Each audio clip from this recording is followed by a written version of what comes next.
Хятадын шилдэг өгүүлэлгүүд. Зохиолч Го Жин Юн. Гарц. Хошууны орлогч дарга Жан хоорой ээжтэй болсон тэр явдал 2 жилийн өмнөх хэрэг юм. Цагаан сарын өмнө хошуунаас эргэж тойрц хой хэмээх аян зохион байгуулж Жан орлогчоор ахлуулсан ажлын хэсэг хошууны хамгийн алсад орших ховсголын хуучин суурьнд иржээ. Тэд цаашилсаар уулын бөглөө жижиг тосгонд очиж буланд байх навсааж муудсан навтхар шавар байшинд зочлон буурал толгойтой настай хөгшөнтэй зологжээ. Хөгшний хараа зэгсэн сайн боловч чих нь хатуу. Сумын дарга хөгшний чихэнд ойртон чанга дуугаар "Хошууны дарга тантай уулзах гэж ирсэн байна." Гэхэд хөгшин урилгагүй зочдыг хэсэг харснаа учрыг огт ойлгоогүй ч хэмээн толгой дохив. Жан орлогч өмнө нь зогсож байгаа тэр настай хөгшин чөлөөлөх дайны үед энэ нутгийн намын зам харилцааны хамгийн гол зохицуулагч байсныг хамт яваа намын түүх судлаач ардын засгийн хилцийн нөхдийн хэлж тайлбарласнаар сая мэдэж авчээ. Хүний анхаарлыг татахааргүй энэ навтхар байшин дайны үед ховсгалчдын амь хорогддог газар төдийгүй харилцаа холбооны гол төв байжээ. Хөгшний нөхөр гоминданы цэрэгтэй хийсэн нэгэн тулдааны үеэр амь үргэжээ. Ганц хүүтэй байсан боловч бүгд найрамдах хятад ард улс байгуулагдахын өмнө ховсгалын эсэргүү нар хүүг нь хүчээр авч яваад өнөө хүртэл ямар ч сураг гараагүй гин. Хүүг нь амьд Тайванд маш баян чинэлэг амьдардаг гэх цуугийг зарим хүн мэрсэр хилцэх нь бий.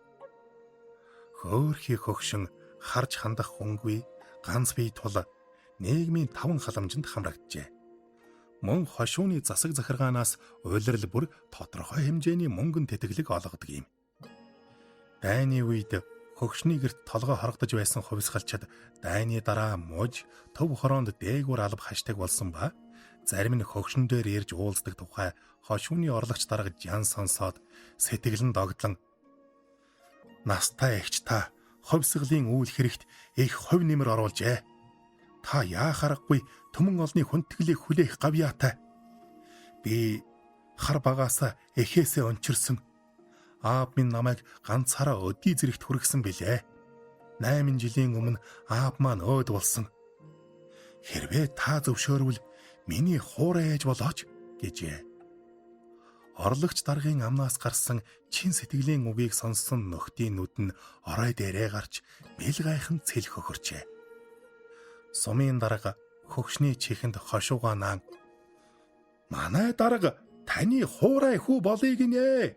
Та зөвшөөрнө үсттэй" гэж дамжуулахад хөгшин сумын даргын өөдөөс гайхан харж байснаа "Ёо, ямар дарга гинэ" гэхэд сумын дарга үгээ давтан хэлв.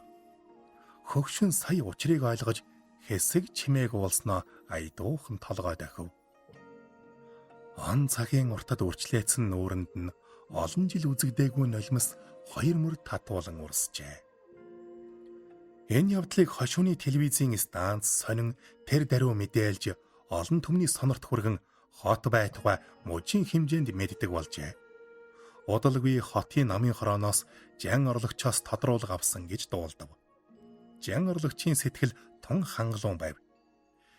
Тэр хөгшөрч өтлөөд хэнд ч хэрэггүй болсон хуурай ээжтэй болоогүй гэдэгт бүрэн итгээ зогсохгүй.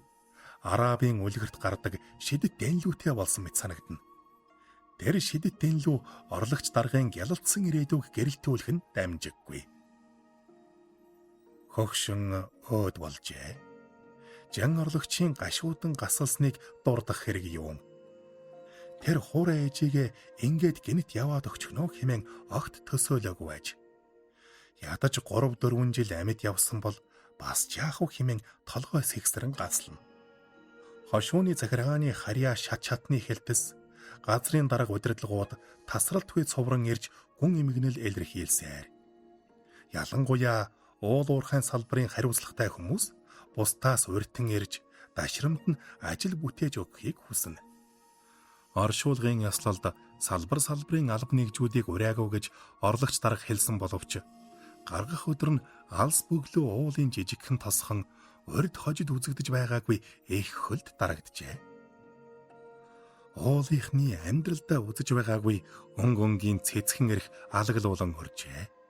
Цаасан буу, бишгүүр, цэцхэн эрх, хүн зон гээд оршуулгын ажил сур бараатай нэр төртэй болж өндөрлөв.